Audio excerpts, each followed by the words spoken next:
Hi friends, இன்றைக்கி நம்ம எங்கே வந்திருக்கோம்னு பார்த்தீங்களா? இன்றைக்கி சண்டேல, ஸோ நான்வெஜ் டே. அதனால் சிக்கன் வாங்கலான்னு சொல்லிட்டு நானும் என் ஹஸ்பண்டும் எங்கள் வீட்டு பக்கத்தில் இருக்கிற மூலிகை சிக்கன் ஷாப்புக்கு தான் வந்துருந்தோம். இங்கே வந்தோடனே ஹஸ்பண்ட் நான் போய் பில் போட்டு வந்துடுறேன் அப்படின்னு சொல்லிட்டு பில் கவுண்டருக்கு போயிட்டாரு. நான் அப்படியே இந்த ஷாப்பெல்லாம் சுற்றி பார்த்துட்டு இருந்தேன். இங்கே இந்த கோழிக்கெல்லாம் 42 வகையான மூலிகை பொருட்களை தான் தீவனமாக கொடுத்து வளர்க்குறாங்க. பாய்லர் சிக்கனை கம்பேர் பண்ணும்போது இந்த சிக்கன் நம்ம சாப்பிட கொஞ்சம் ஹெல்த்தியாகவும் இருக்கும்.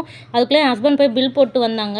நார்மல் ஷாப்போட இந்த ஷாப் வந்து கொஞ்சம் நீட்டாக கொஞ்சம் மெயின்டைன் பண்ணுறாங்க. அதுவும் இல்லை, நார்மல் சிக்கன் ஷாப் மாதிரி இந்த சிக்கன் ஷாப்புமே கொஞ்சம் கூட்டமாக தான் இருந்துச்சு. நாங்கள் பில் எடுத்துகிட்டு போய் கொடுத்தோடனே அவங்க சிக்கன் கட் பண்ணி தந்தாங்க. நாங்கள் வாங்கிட்டு வீட்டுக்கு கிளம்பி வந்துட்டோம். மூலிகை சிக்கன் சொன்னீங்களா? ஆமாம், வாங்கிட்டு வந்த சிக்கனை எங்கள் அத்தைகிட்ட கொடுத்தோடனே அவங்க ஓப்பன் பண்ணி பார்த்தாங்க.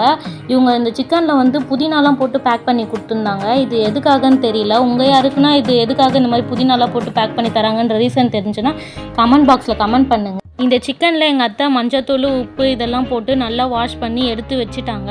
இதை வச்சு எங்கள் அத்தை என்ன செய்கிறாங்கன்றதை நாங்கள் நெக்ஸ்ட் வீடியோவை அப்லோட் பண்ணுறோம். இந்த சிக்கன் நார்மல் சிக்கனோட கொஞ்சம் டேஸ்ட்டாக தான் இருக்கும்னு நினைக்கிறேன். ஏன்னா எனி டைமே இந்த ஷாப்பில் வந்து கூட்டம் அதிகமாக தான் இருக்குது. அதனால தான் இந்த வீக் வந்து நார்மல் சிக்கன் ட்ரை பண்ணாமல் இந்த மாதிரி சிக்கன் ட்ரை பண்ணலான்னு வாங்கிட்டு வந்தோம். இந்த ஷாப்போட லொக்கேஷன் வேணும்னா நீங்கள் கமெண்ட் பாக்ஸில் லொக்கேஷன்னு கமெண்ட் பண்ணுங்கள்.